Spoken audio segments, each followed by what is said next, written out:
ओम चंडिकाय नमः। ओम दुर्गाय नमः।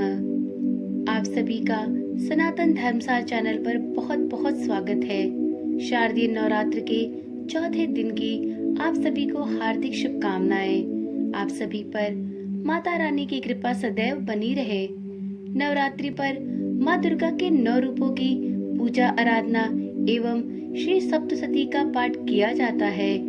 आप हमारे इस चैनल पर भी प्रतिदिन श्री दुर्गा सप्तशती के सभी पाठों को सुन सकते हैं। साथ ही नवरात्रि के पूरे 9 दिन माँ दुर्गा के 9 स्वरूपों की कथाएं, स्तुति, मंत्र एवं पूजा विधि को भी श्रवण कर सकते हैं। यदि आपने अभी तक इस चैनल को सब्सक्राइब नहीं किया है तो कृपया देर ना करें और अभी ही इस चैनल को सब्सक्राइब करें, जिससे कि ये अति शक्तिशाली और पावन कथाएं आपसे मिस न होने पाए। आज नवरात्रि के चौथे दिन श्री दुर्गा सप्तशती के 5वें, 6ठे, 7वें और 8वें अध्याय का पाठ किया जाता है। आज की इस वीडियो में हम सभी श्री दुर्गा सप्तशती के 5वें अध्याय का पाठ करेंगे। तो चलिए श्री गणेश भगवान का हृदय से नमन करते हुए अध्याय का प्रारंभ करते हैं। ओम श्री गणेशाय नमो नमः। ओम दुर्गाय नमो नमः। ओम रणचंडिकाय नमो नमः। श्री दुर्गा सप्तशती के अध्याय 5 में 129 श्लोकों में या देवी सर्वभूतेषु मंत्र के द्वारा देवता किस प्रकार देवी की स्तुति करते हैं, इसका वर्णन किया गया है। महर्षि मेधा ने कहा, पूर्व काल में शुंभ निशुंभ नामक असुरों ने अपने बल के मत से इंद्र का त्रिलोकी का राज्य और यज्ञों के भाग छीन लिए और वह दोनों इसी प्रकार सूर्य, चंद्रमा, धर्मराज और वरुण के अधिकार भी छीनकर स्वयं ही उनका उपयोग करने लगे। वायु और अग्नि का कार्य भी वही करने लगे और इसके पश्चात उन्होंने जिन देवताओं का राज्य छीना था उनको अपने अपने स्थान से निकाल दिया। इस तरह से अधिकार छीने हुए तथा दैत्यों द्वारा निकाले हुए देवता अपराजिता देवी का स्मरण करने लगे कि देवी ने हमको वर दिया था कि मैं तुम्हारी संपूर्ण विपत्तियों को नष्ट करके रक्षा करूंगी। ऐसा विचार कर सब देवता हिमालय पर गए और भगवती विष्णु माया की स्तुति करने लगे। देवताओं ने कहा, देवी को नमस्कार है, शिव को नमस्कार है, प्रकृति और भद्रा को नमस्कार है। हम लोग रौद्र, नित्या और गौरी को नमस्कार करते हैं। ज्योत्सनामयी, चंद्र रूपिणी व सुख रूपी देवी को निरंतर नमस्कार है। शरणागतों का कल्याण करने वाली वृद्धि और सिद्धि रूपा देवी को हम बार बार नमस्कार करते हैं और नैऋति राजाओं की लक्ष्मी तथा सवारणी को नमस्कार है। दुर्गा को, दुर्ग स्थलों को पार करने वाली दुर्गपारा को, सारा, सर्वकारिणी, ख्याति, कृष्ण और घुम्र देवी को सदैव नमस्कार है। अत्यंत सौम्य तथा अत्यंत रौद्र रूपा को हम नमस्कार करते हैं। उन्हें हमारा बारंबार प्रणाम है। जगत की आधारभूत कृति देवी को बार बार नमस्कार करते हैं। जिस देवी को प्राणी मात्र विष्णु माया कहते हैं उसको नमस्कार है, उसको नमस्कार है, उसको नमस्कार है। जो देवी संपूर्ण प्राणियों में चेतना कहलाती है उसको नमस्कार है, उसको नमस्कार है, उसको नमस्कार है। जो देवी संपूर्ण प्राणियों में बुद्धि रूप से स्थित है उसको नमस्कार है, उसको नमस्कार है, उसको नमस्कार है। जो देवी सब प्राणियों में निद्रा रूप में विराजमान है उसको नमस्कार है, उसको नमस्कार है, उसको नमस्कार है। जो देवी संपूर्ण प्राणियों में क्षुधा रूप से विराजमान है उसको नमस्कार है, उसको नमस्कार है, उसको नमस्कार है। जो देवी संपूर्ण प्राणियों में छाया रूप से स्थित है उसको नमस्कार है, उसको नमस्कार है, उसको नमस्कार है। जो देवी सब प्राणियों में शक्ति रूप से स्थित है उसको नमस्कार है, उसको नमस्कार है, उसको नमस्कार है। जो देवी संपूर्ण प्राणियों में तृष्णा रूप से स्थित है, उसको नमस्कार है, उसको नमस्कार है, उसको नमस्कार है। जो देवी सब प्राणियों में शांति रूप से स्थित है, उसको नमस्कार है, उसको नमस्कार है, उसको नमस्कार है। जो देवी सब प्राणियों में जाति रूप से स्थित है, उसको नमस्कार है, उसको नमस्कार है, उसको नमस्कार है। जो देवी सब प्राणियों में लज्जा रूप से स्थित है, उसको नमस्कार है, उसको नमस्कार है। जो देवी संपूर्ण प्राणियों में श्रद्धा रूप से स्थित है, उसको नमस्कार है, उसको नमस्कार है, उसको नमस्कार है।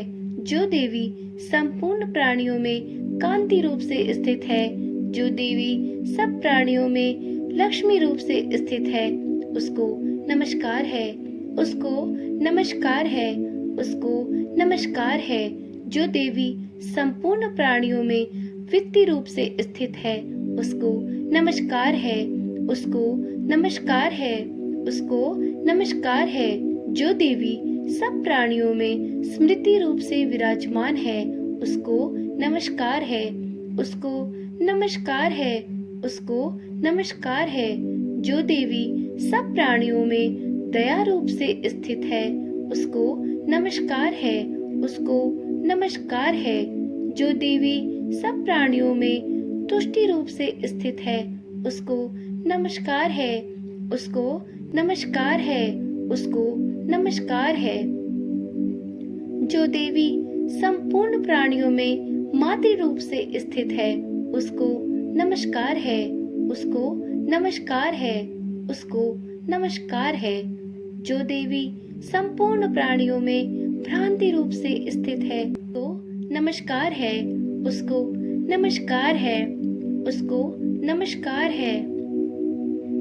जो देवी संपूर्ण प्राणियों में नित्य व्याप्ति रहती है, उसको नमस्कार है, उसको नमस्कार है, उसको नमस्कार है।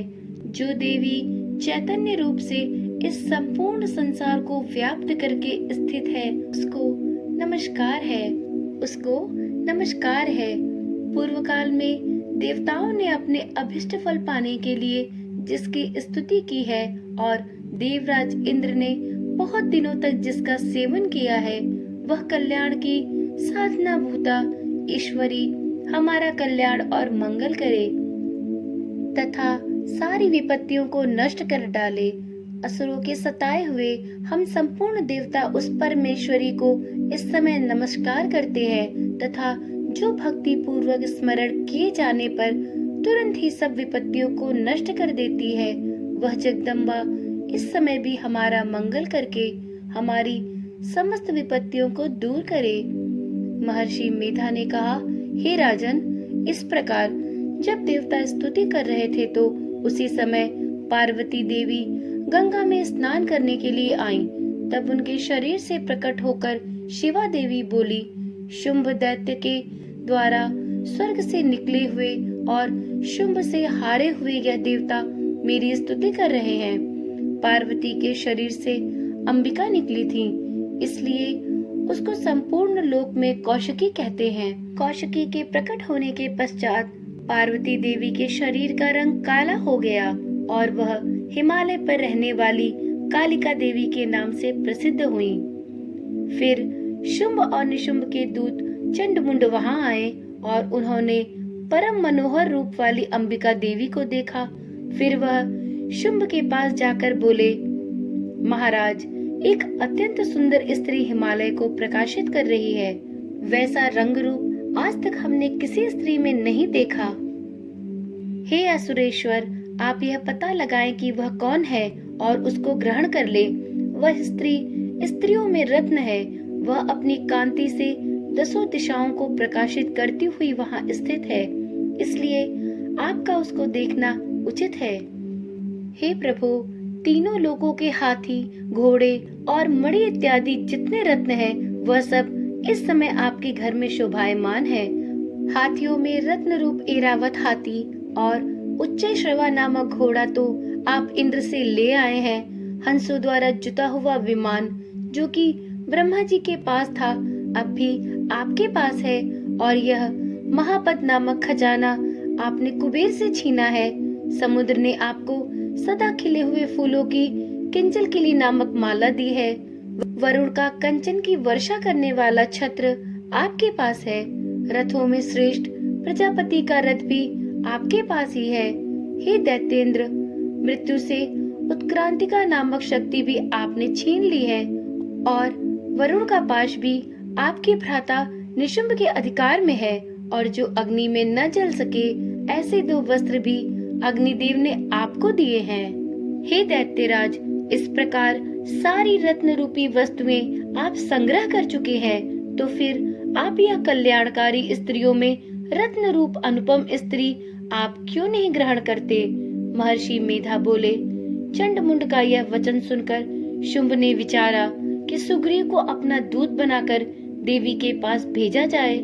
प्रथम उसको सब कुछ समझा दिया और कहा कि वहां जाकर तुम उसको अच्छी तरह से समझाना और ऐसा उपाय करना जिससे वह प्रसन्न होकर तुरंत मेरे पास चली आए। भली प्रकार समझाकर कहना। दूत सुग्रीव पर्वत के उस रमणीय भाग में पहुंचा जहां देवी रहती थी। दूत ने कहा, हे देवी, दैत्यों का राजा शुंभ जो इस समय तीनों लोकों का स्वामी है, मैं उसका दूत हूँ और यहाँ तुम्हारे पास आया हूँ। संपूर्ण देवता उसकी आज्ञा एक स्वर से मानते हैं। अब जो कुछ उसने कहला भेजा है वह सुनो। उसने कहा है, इस समय संपूर्ण त्रिलोकी मेरे वश में है और संपूर्ण यज्ञों के भाग को पृथक पृथक मैं ही लेता हूँ और तीनों लोकों में जितने श्रेष्ठ रतन हैं वह सब मेरे पास है।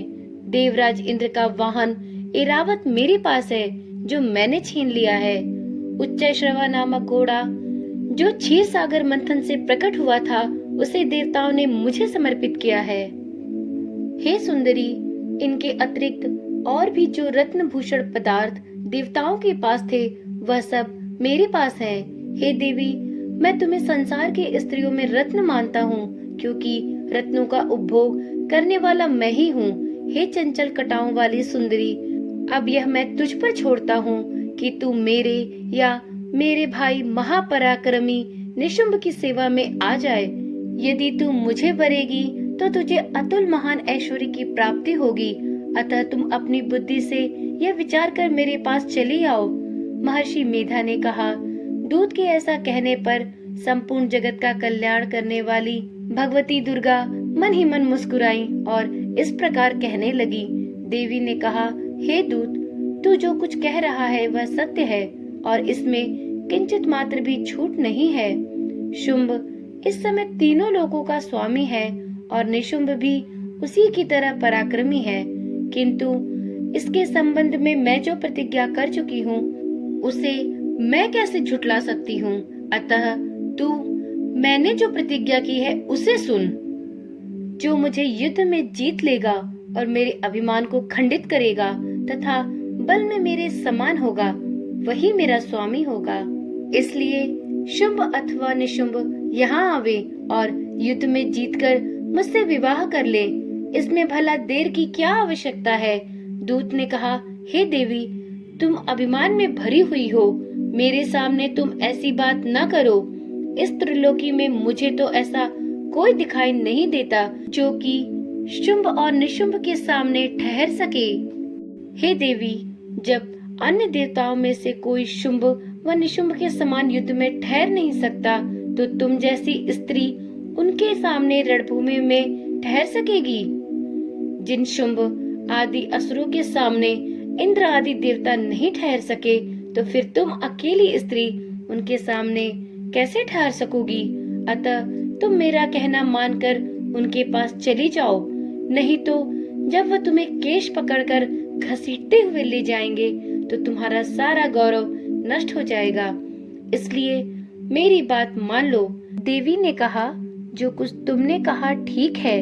शुंभ और निशुंभ बड़े बलवान हैं, लेकिन मैं क्या कर सकती हूँ, क्योंकि मैं बिना विचारे प्रतिज्ञा कर चुकी हूँ। इसलिए तुम जाओ और मैंने जो कुछ भी कहा है वह सब आदर पूर्वक असुरेंद्र से कह दो। इसके पश्चात जो वह उचित समझे करें। श्री दुर्गा सप्तशती का पंचम अध्याय समाप्त। तो भक्तगणों, अब मिलते हैं अगली वीडियो में श्री दुर्गा सप्तशती के छठे अध्याय के साथ। माँ भगवती की जय हो, माँ दुर्गा की जय हो। माता शेरावाली सब पर अपनी कृपा बनाए रखे।